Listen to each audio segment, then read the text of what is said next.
Does your child or clients have an extreme interest in letters, numbers?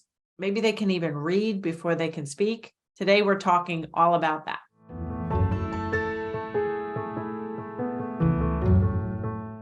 Hi, I'm Dr. Mary Barbera, autism mom, behavior analyst, and best-selling author. Each week, I provide you with some of my ideas about turning autism or signs of autism around. So if you haven't subscribed to my YouTube channel, you can do that now. Today, we are sharing a small excerpt from podcast 226 on the top 5 questions we get about a thing called hyperlexia, which is early reading, interest in letters, hyperfixation on letters and numbers, and or reading before you can functionally speak. It happens a lot in autism, and it can be one of the earliest signs and one of the most confusing signs in of autism. So let's get to that little excerpt. How can I get my child with hyperlexia to request their wants and needs? Because we're mostly taught, a lot of people listening might have young toddlers or preschoolers, and they're saying all their letters or reading, but they aren't really requesting basic needs. Yeah, so back in the fall, we launched a software, an assessment. I did a podcast episode on why we made the digital assessment and all kinds of things. We can link that in the show notes. But basically, you start with this digital assessment that takes you 10 minutes, and you need to find your child's or client's baseline in 10 minutes. Then you take that assessment, you turn it into a plan, and you start teaching. And teaching with a toddler or preschooler almost always involves the early learner materials like the shoebox and inset puzzles and those sorts of things. So if you have a child that knows all their letters and numbers, can read, it doesn't mean that you just, completely, like the mom did, cover up the clock in the kitchen and things like that. No, it's part of their lives and they like it. So even the inset puzzles, you have to be careful that they don't become too obsessive. So you want inset puzzles of animals and of vehicles and maybe letters, maybe numbers, inset puzzles of colors and shapes and those sorts of things. But you want to be rotating. So if you hold up an A and you have an inset puzzle and you don't say anything and they say A, you give it to them. That is part request or manned.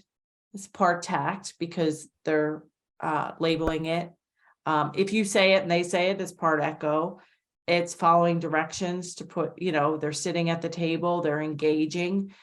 You don't want to be doing that straight for 15 minutes. Maybe you want to do, but like your point earlier, Kelsey, we know they can say it. They like to say it. It's part man because they want to put it in. We can use that just like we use video modeling. I did a recent episode on video modeling. We use video modeling at times to jumpstart language. We can use their interest in letters and numbers to also jumpstart language and to get them seated at the table and to, maybe on the iPad, we put apps where it's you pull in the B, E, D, and the bed spins. We don't want the child doing that on their own obsessively, but as part of table time, engaging with us, that may be appropriate. But we will also need to have pictures of real items, have 3D items of farm animals. And so we need to use this, but also teach all the names of reinforcers, of important people. Oh, and really important when you are gathering the early learner materials to get flashcards without letters or take words on them, or to get cheap flashcards where you literally cut them off. So either you get like a language builder set without letters and words on the front, or you get cheap ones and you cut off the letters and the words. And you can keep those letters and words, don't trash them. You keep them for other things like matching the real bed with the picture bed or the picture of the word. But don't do that when they're 2 or 3 until you can get their language going.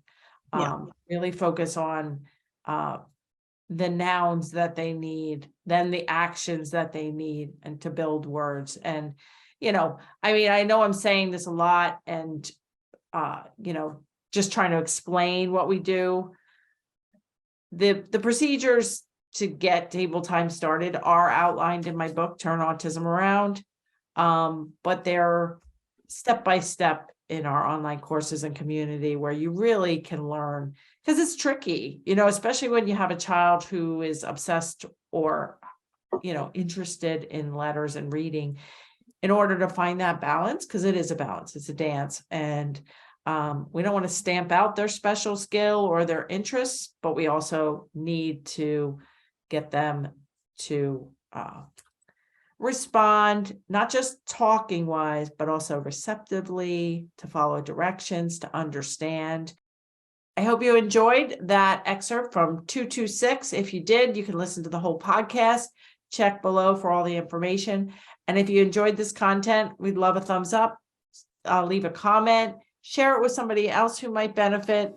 And for more information about joining our online course and community, you can attend a free workshop.